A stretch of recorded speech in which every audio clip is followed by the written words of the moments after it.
Hi Cancer, this is Job. Welcome po sa ating channel. By the way, Cancer, this is your second half of March Gabay Tarot reading from March 17 to 31, 2026. Gamitin ang reading na ito bilang gabay lamang. Tandaan, Cancer, ito po ay Jana reading.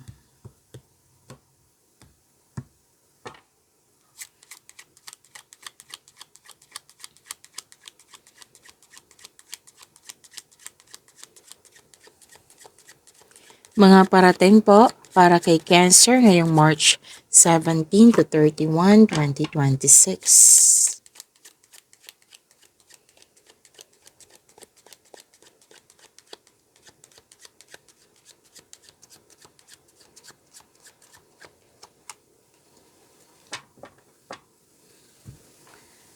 So please expect, Cancer, na marami kang ginagawa, busy, nagsiserve. Nakikita ko dito nagsiserve po kayo. Pwede din tinutulungan, may tinutulungan ka, nagtutulungan kayo. At sabi dito na pwedeng may na-hired as a crew. So this is receiving help or offering help to others. At may nakita ko ditong regalo. At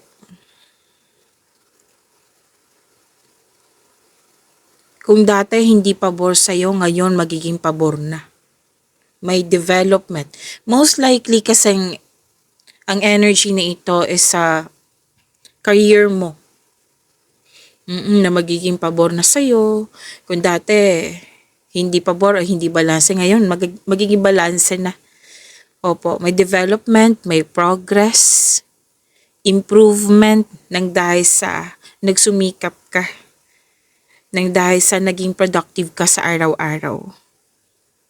Itong regalo na nakikita ko, pwede ikaw to ha, kasi may energy ako nakikita dito na ikaw yung nagbigay. May energy din ako nakikita na ikaw yung naka-receive.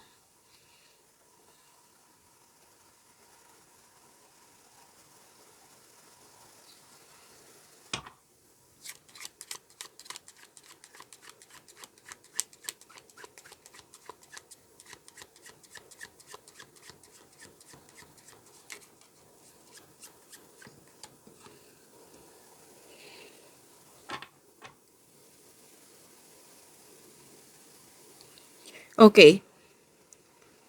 Ano pa rin to handang tumulong.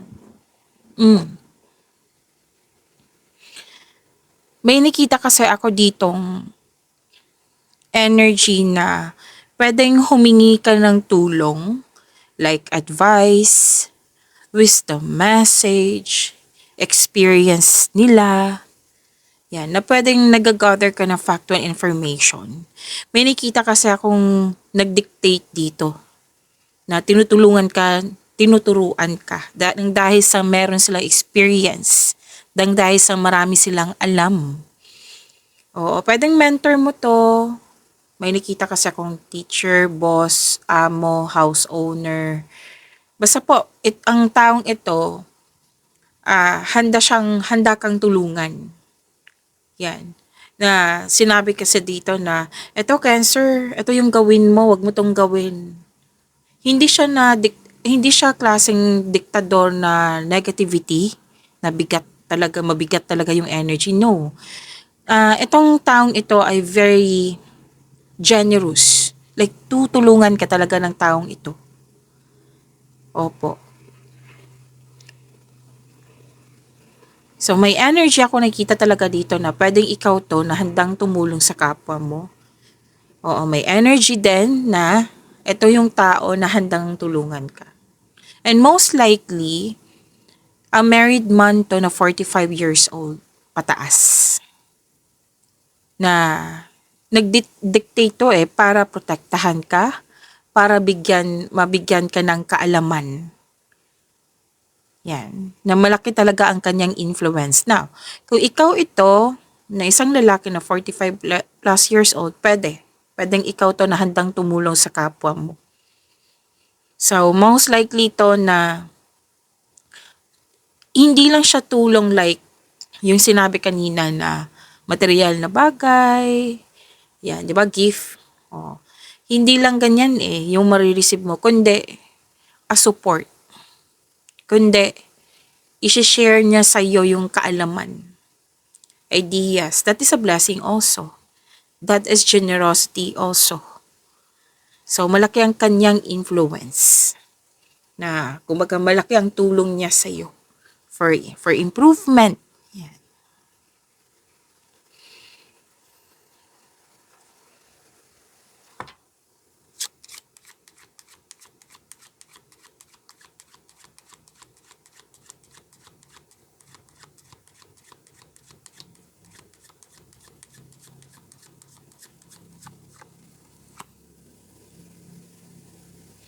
May hinihintay ka. At sabi ng card dito na huwag sana kayong mainip. Opo. Kundi, balansehin yung emotion mo. Kasi kung maiinip kayo, madidisappoint kayo. Kung madisappoint kayo, matitrigger yung anxiety mo. So, make it balance. Okay? And kung may hinihintay ka, make yourself busy para hindi ka mainip.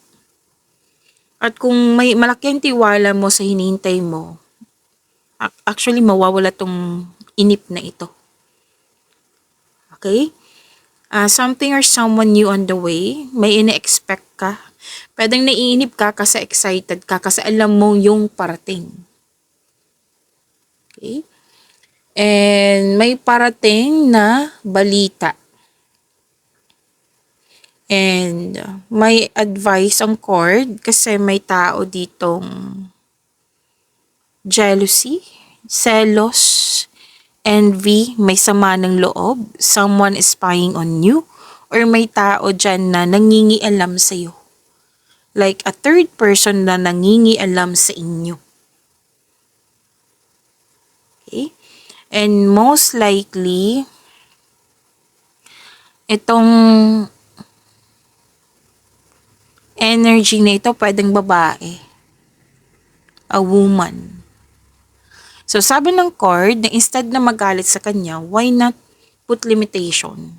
Kung kaya mo kausapin, then go ahead. Pero kung hindi man siya open, then put limitation, like boundaries, wag mong tanggapin yung energy niya. Kasi if you allow this woman, nakikita ko na may gusto siyang kunin sa'yo. O ano yung gusto niyang kunin, Miss Jav? Pwedeng bagay, pwedeng jowa, pwedeng opportunity, pwedeng trip lang niya kasi may sama na siya ng loob. A green-eyed monster. Extremely kasi to so kailangan talaga mag-ingat sa kanya.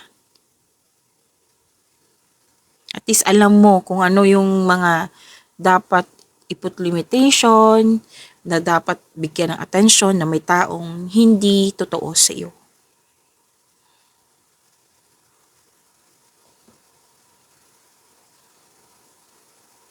At nag-clarify po pala dito na babae talaga. Nag-clarify po, dalawang card po mismo ang nagsabi.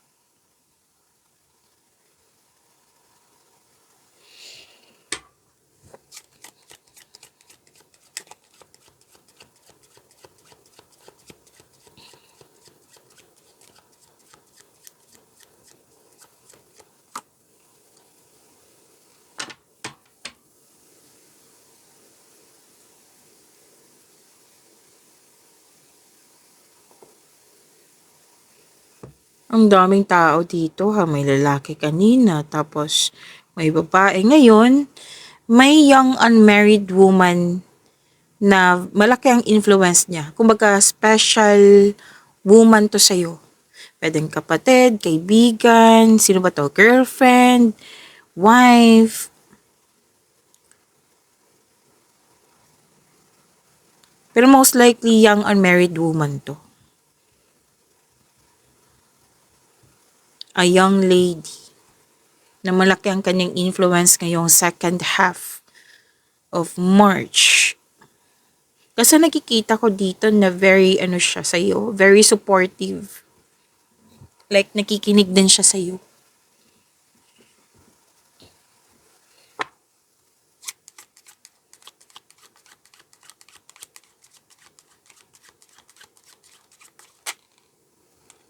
Ooh.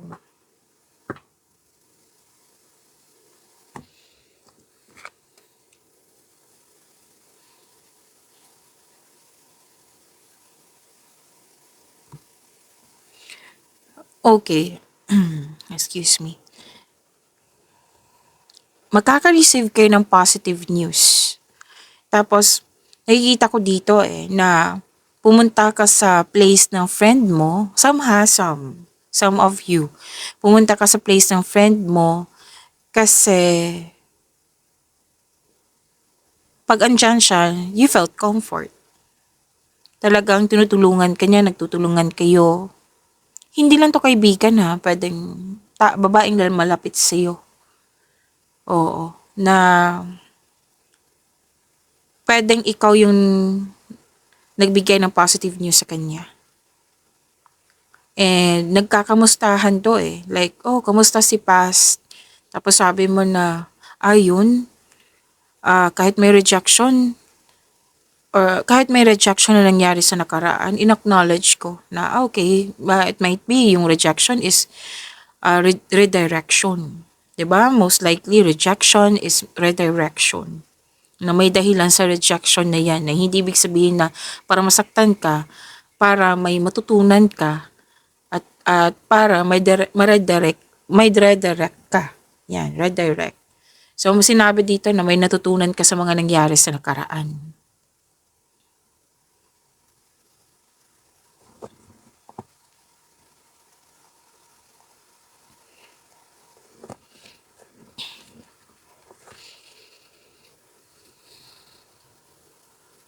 Okay. Pwedeng ito yung pinag-usapan nyo ha, kasi dalawang card po mismo nagsabi dito, Cancer, na may cheater, may magnanakaw, pwedeng magnanakaw na literal sa isang bagay o importante sa'yo. Kasi sinabi din kanina, di ba, na may taong hindi totoo sa'yo na may aagawin sa'yo. Tapos, nakikita ko dito na something or someone taken away or pwede din nagkaroon ka ng loss of connection sa taong ito kasi hindi siya nagsabi ng totoo. Yan. Kung, okay, para mag-ingat, mag-ingat, hindi naman sa tinatakot ko kayo kasi lumabas dito sa cards mo na ingatan na lang ang mga bagay na importante sa'yo kasi pwedeng ma-misplace mo or may kumuha. Okay? And pwedeng wala yan. May nakikita rin na kasi ako ditong energy na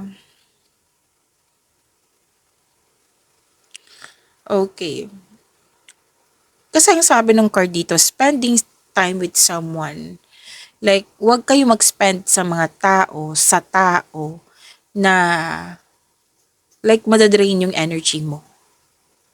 Kasi this person, they are stealing your these people are stealing your peace of mind. Pwedeng mga to mga more than 2 or more. Yan.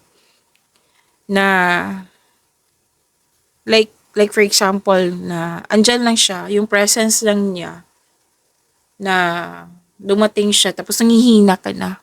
Like eto na naman siya. Yan. Na may mga ginagawa or mga salita siya na hindi mo nagustuhan, na naapektuhan ka. So this is stealing your peace of mind. Pwede din ginugulo ka. Di ba may sabi kanina na nangingialam, nakisawsaw. Yan. So isa din yan sa, I think iisa lang tao to na stealing your peace of mind, ginugulo ka. And sabi ng card dito na wag sanang magpa-apekto sa mga taong nanggugulo sa'yo. Kasi, nakikita ko dito kung hayaan mo, maapektuhan yung health mo. Like, mas stress ka, mas trigger yung anxiety mo, or depression ba, or, di ba, iba yung energy niyan eh. Mabigat na nangihina. So, sabi ng card, wag mong hayaan na maapektuhan ka sa mga sinasabi o sa mga ginagawa niya. Kung pwede po. At may energy ako, nakikita dito na may, kasi ano to eh, need for emotional or physical healing. Like, pwedeng ikaw to, or pwedeng ikaw to na in-advise mo sa kanya, or ikaw yung naka-receive ng advice. May nakita ka sa akong energy na ganyan.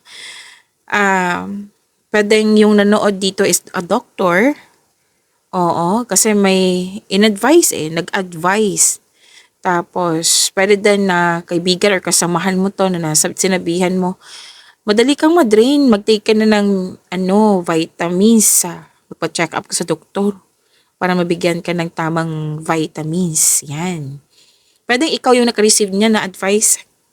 Opo. So, may healing naman ako nakikita dito.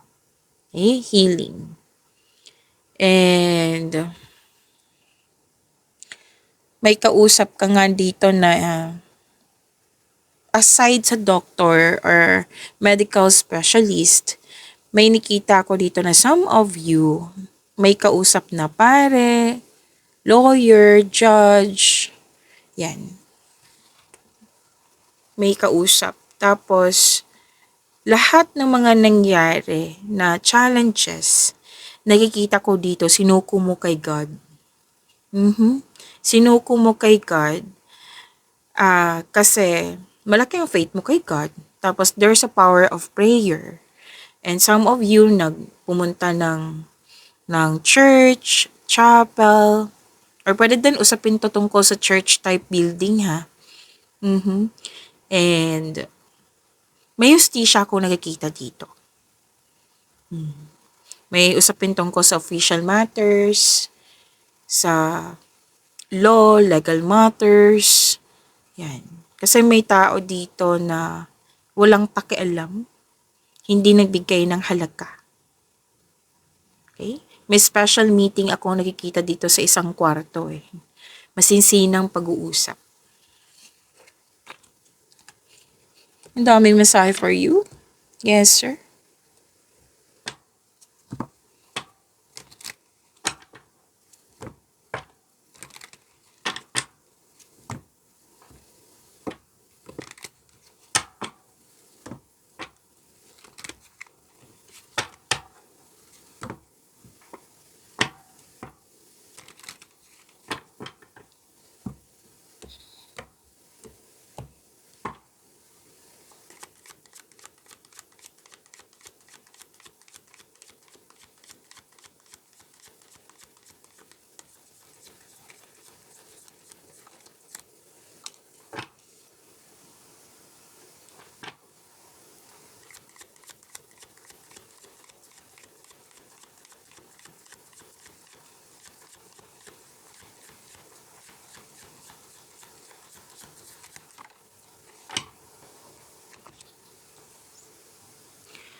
Yan sir, maraming salamat po sa mga hindi nag-skip ng ads. Subscribe na po kayo sa ating channel at click bell notification para updated po kayo sa reading natin. Para po sa mga gustong magpa-reading po, comment po kayo ng personal reading and check my reply sa comment section.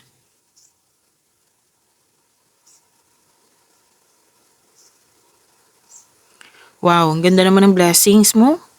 Cancer, ako gustong-gusto ko to. Maraming ideas. Kasi sa maraming ideas po, bagong ideas nagkaroon ng clarity. Kasi sa ideas po, andyan yung solusyon, andyan yung sagot sa mga katanungan, yung ideas na makapagbigay sa'yo ng kaunlaran. So, claim this big blessings from the universe. Nagkaroon ng determination din. Marami kang new ideas na agad mong binigyan ng aksyon para magkaroon ng maagang resulta. May magaganap na importanteng pag-uusap or confrontation sa isang tao, which is, lumabas kanina, diba, na may masinsinang pag-uusap. Lumabas din siya dito sa tarot card mo. Ang advice dito na makinig at magtiwala sa inyong intuition kasi alam naman natin na ito yung magagabay sa atin patungo sa susunod na hakbang na pagkilos. Napansin din nila na may improvement sa communication skills mo.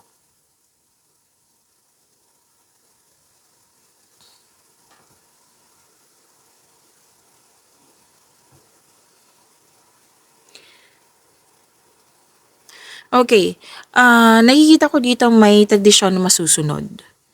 And tradisyon ng Pinoy, ano ba? Ano pa ang mga, yung palagi kong, common example to ha, pwedeng, which is may mangyayari nga naman, pamamanikan, kasal, pag-take ng board exam, masteral para magkaroon ng traditional career path or you're moving up to the ladder of success. Kahit ano pa ito, basta tradisyon ng Pinoy, masusunod po. And sabi ng yung card, paalala lang po na babala sa palaging masyadong mabait kasi mukhang may nag-aabuso sa'yo, which is lumabas kanina sa reading. Lumabas din siya dito sa tarot cards po. So that is repeating message, pay attention na po. And yun po, wedding bells is coming. Some of you. And some of you, you are earning money as a teacher. May nakita kasi ako nagtuturo dito. At may usapin tungkol sa education, teacher, student, sa school. Yan.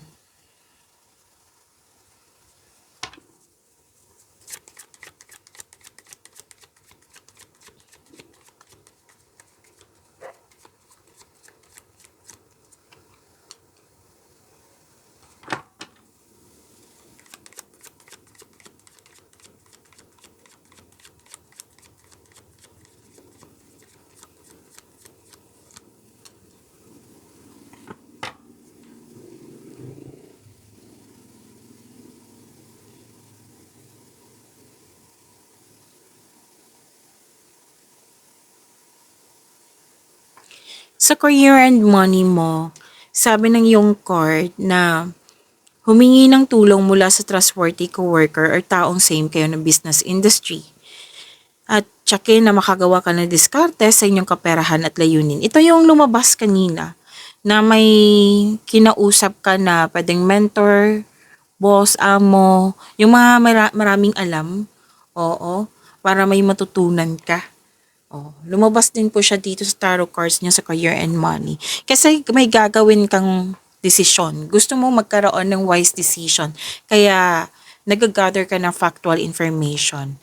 So gagawa ka ng desisyon, may pagpasya at naging honest ka at nanindigan ka sa iyong nagawang desisyon.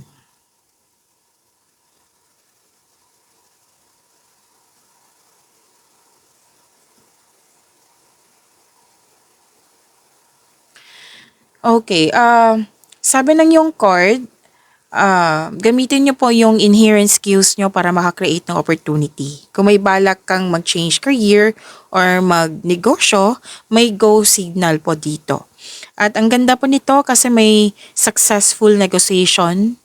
Yes, successful negotiation. Pwede din interview to ha, na magkakaroon ng successful interview, successful agreement, at may nakita ko ditong signing of contract. So, claim po. Granted yung manifestation mo, at may parating na blessings, at ang blessings na ito is an opportunity po na kailangan mong bigyan ng aksyon na may kasamang clear intention. Okay? And sabi ng yung card na you are divinely guided, itong pagkakataon na ito ay bigay ng ating Panginoon. At for me, this is an answered prayer na kailangan mo ngang bigyan ng aksyon with clear intention. So, yan yung advice para mamunga ito. And you can make your imagination real. Ang ganda po, claim po.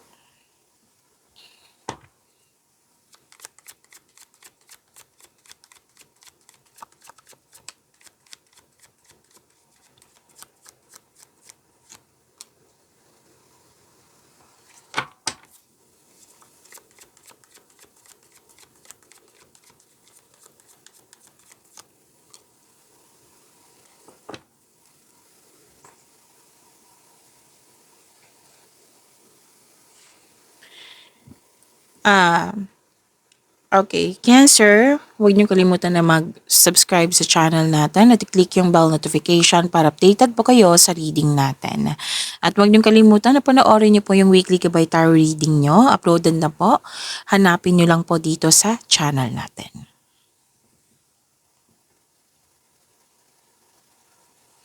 Love life, self-love, partnership, and romance.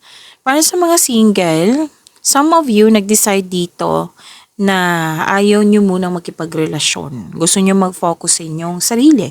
Para sa mga relasyon sa buhay mag-asawa, nakikita ko dito gusto nyo magkaroon ng space muna para sa pagbalik nyo, re-energize na kayo at mag-usap na kayo ng mahinahon.